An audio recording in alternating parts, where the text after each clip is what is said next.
Now here's a nice, great spot to not want to be covered in insects. Not that I ever want to be covered in insects, particularly. The only time I can think of where I would ever want to be covered in insects is, during a game show where the idea is to win $1 million by getting covered in a bunch of insects. Because that would be a fair deal. I mean, I would be okay with that. Unless they were poisonous or something, obviously. I mean, I wouldn't want to potentially die for getting a whole bunch of money. That is not preferred. Now I'm thinking about the Tester, that ridiculous show that Egoraptor was on very shortly to become a video game tester for PlayStation. And a lot of people started watching the show only because Egoraptor was on it, and then the moment he left, everyone stopped watching. He was bringing in all the views. And I was part of that. I mean, I was part of the people who left as soon as he left, or he was voted off. Not even voted off, well, I guess technically voted off, but not by other people in the competition. But I'm just remembering, like, that part where they all had to have their heads stuck in a container full of cockroaches while they're being interviewed, and, like, what does that have to do with video games? Who even knows? What did anything in the Tester have to do with video games? Nobody knows. By the way, this mini-boss, this is not the boss of the dungeon, this is just the mini-boss. I'm really surprised that this is a mini-boss. Because this is, like, easily more menacing looking than most of the full actual bosses in the game. It's this big demon creature with a goat head, basically, like a goat's skull head. I have a feeling because he's visible now that I can shoot him with arrows or something. It's probably what I'm supposed to do. Oh, does he not have a Z target? I guess not.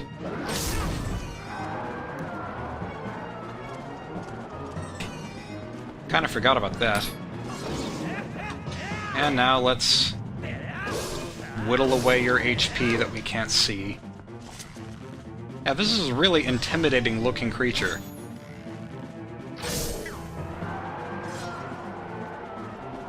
And the way that he flies around you and has this black smoke. This might have been intended to be like a Phantom Ganon boss, except not. The whole dungeon is basically a reference to the Forest Temple. Why can't this be a reference to the Forest Temple?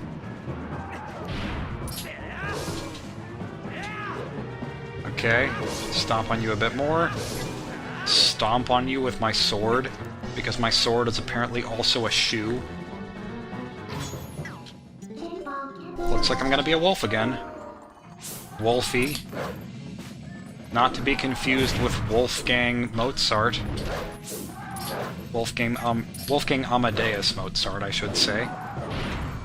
Because it is necessary to say his entire name. Okay, he's solidified again.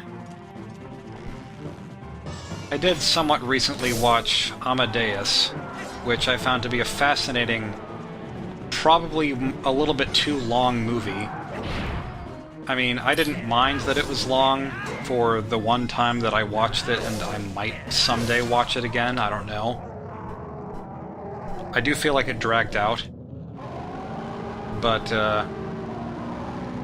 on one hand, like, things that go by slower, they sink in more, and that movie kind of sunk in with me because of how slowly it moved and how long it was, and I could say the same about 2001: A Space Odyssey, which might not be the longest movie in the world, but it still felt really long, and it was very slow-moving.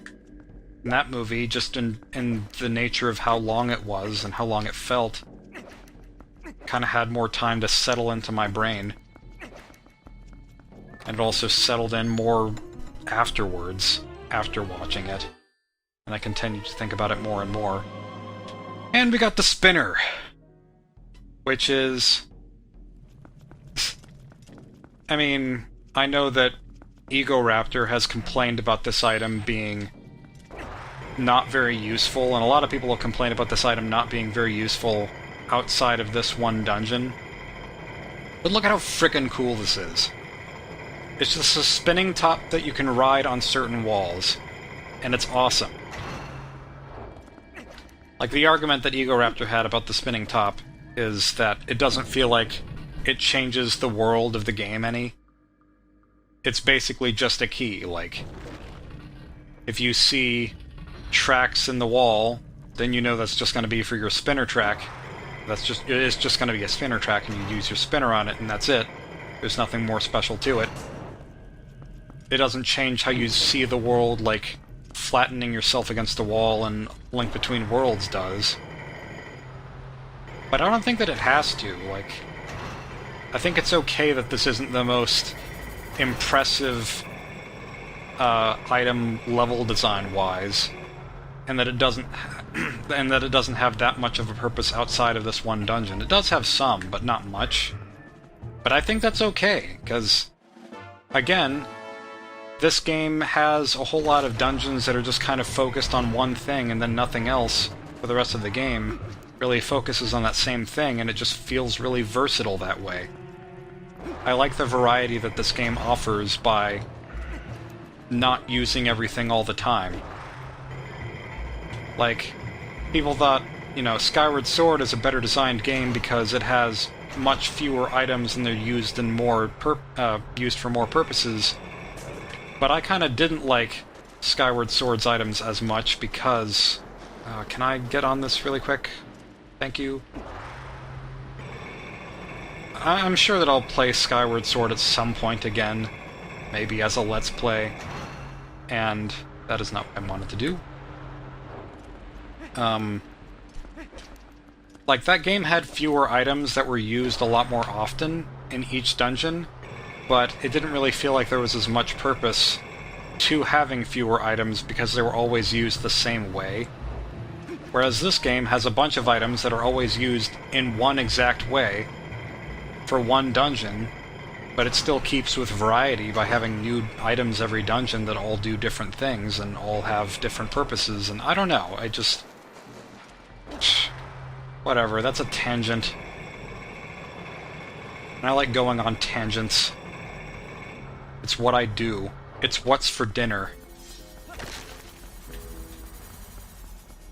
Kind of surprised that I only have 6 hearts, which is, I'm sure, what you're supposed to have at this point in the game, but it just seems like I'm supposed to have more by now for some reason.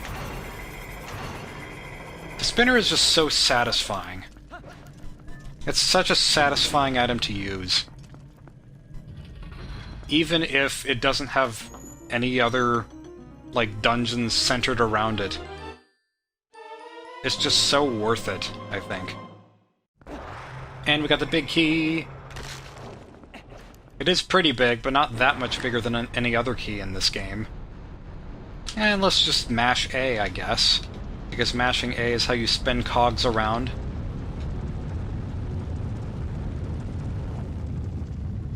There is supposedly one point in this game, after you use a little spinner screw like this, where if you save immediately after that, and then quit the game, then it locks you in a position where you can't continue, and that's in one of the last temples of the game.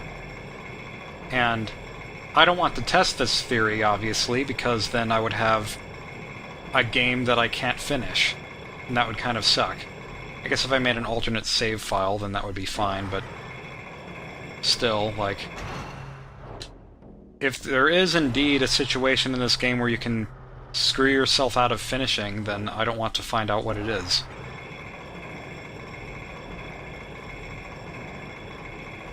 And it's very possible that Nintendo has fixed that in the Wii version, or maybe later versions of the GameCube game, or possibly Virtual Console, I don't know. But I guess that's one reason that games are all digital now, and are all downloadable, so that the game creators can update them at will. as opposed to just having one release out there for people to see, and then it might be bugged and then nobody can fix it.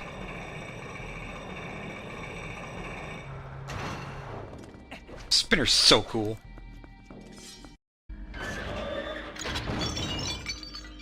Now, coming up next is the best boss fight in the game.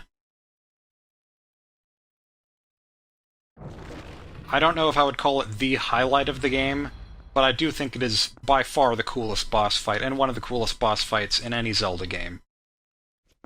And I sort of wish that it was harder and it was more involved, but it's just pretty great.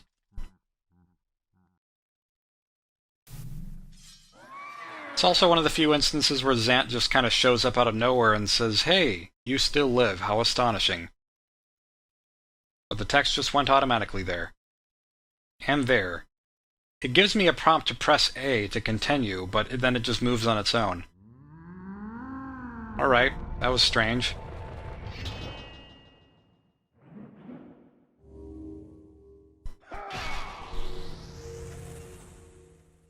I kind of want to say it would be cool if Zant had more interactions with bosses like this throughout the game, but then Skyward Sword kind of did that anyways, with Girahim showing up to every boss fight and saying, like, this isn't hard enough, and then he makes the boss fight harder with his own magic or something, and that's basically what Zant just did here.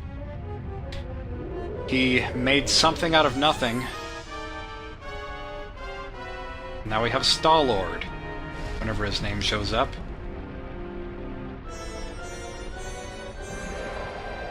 Twilight Fossil Star-Lord. The ruler of all the Stalfos, I assume. Like, this just in itself, with the cinematography, is just cool. This phase of the boss fight isn't as cool as it looks, just because, well, it sort of becomes like a war of attrition. Maybe that's not the right term for it in this case. But all you can really do is try to get yourself into the center, to break his bones, to break his spine.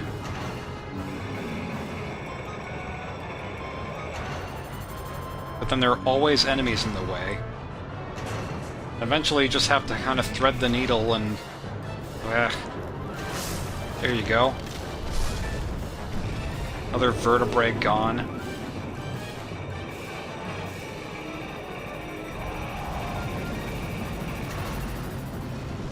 It's not like his flames are a problem, or whatever that smoky, gaseous nonsense is that's coming from his mouth. It's really just, yeah, this is a kind of pointless phase. Even though it is cool, it's just, you keep hitting the soldiers that appear from the ground, or I think they're soldiers. Are they soldiers, or are they re-deads? Okay, they look like just other Stalfos, I guess. Stalfos soldiers, maybe? Yeah. Just going back and forth, breaking the barrier around him. Maybe I shouldn't have spoiled that that's just the first phase of the fight, because it's supposed to be a surprise that there's a second phase, but at this point, I don't know if it's really a surprise for there to be multiple phases in a Zelda boss fight.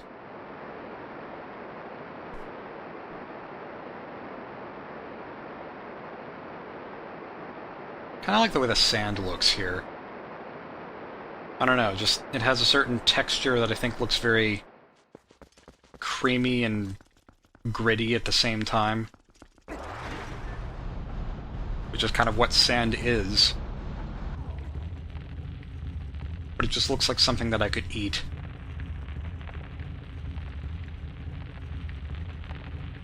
Oh yeah, the arena's getting set up for something big.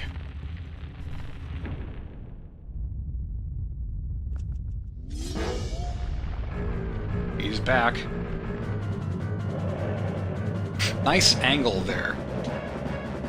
That's like the angle that you get with, I don't know, that inside the mouth shot was like something that you'd see at a video for a dentist office advertisement. And Star-Lord gets very bad dental, as it would seem. The music really kicks in here, and I think this is the same music as Volvagia in Ocarina of Time. Or however you pronounce that name. I mean, Volvagia sounds less suggestive than Volvagia. Or Volvagia. So, I assume that it's Volvagia because I think that sounds like the most hardcore possible pronunciation, I guess. Okay, we got some good hits in there. I don't think it's possible to hit this guy in any more than, or any fewer than, 3 rounds. I could be wrong about that, but I'm guessing that it's not possible. Okay, switching tracks. Changing trains. Wish this would go by just a little bit faster without so much of the spiky things rolling around at the speed of sound. Got places to go, gotta follow my rainbow. Too low. Am I expected to get through this if I keep falling down? I don't tend to have that much trouble with this boss fight, but staying on the tracks can be a bit of an issue, especially whenever you're forced off of them, like I'm probably about to in a couple of seconds. 3, 2, 1... No? Okay, there we go. I'm glad that it's really lenient on bouncing back on the track, though, because I'm nowhere near the track whenever I bounce back on, and I just latch onto it. That's game design for you.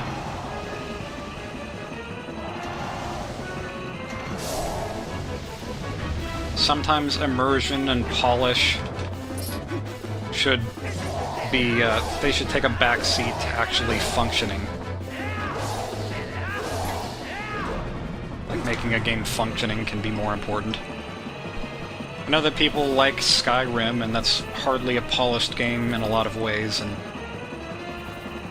well, maybe Skyrim. I'm not really sure. Like, from what I've seen of Skyrim, it isn't the most polished game, and it has a lot of things that just look nonsensical. But a lot of people enjoy it despite that. I don't think I'd be one of those people. Skyrim doesn't look like the game for me, but... I don't know, it's just an interesting argument.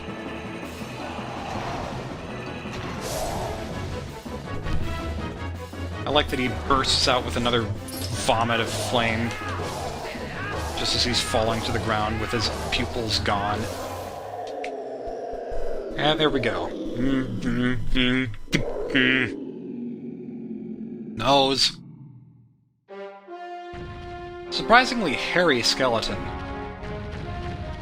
I don't know why his neck is so hairy. Like, Star-Lord has a neck beard, I guess.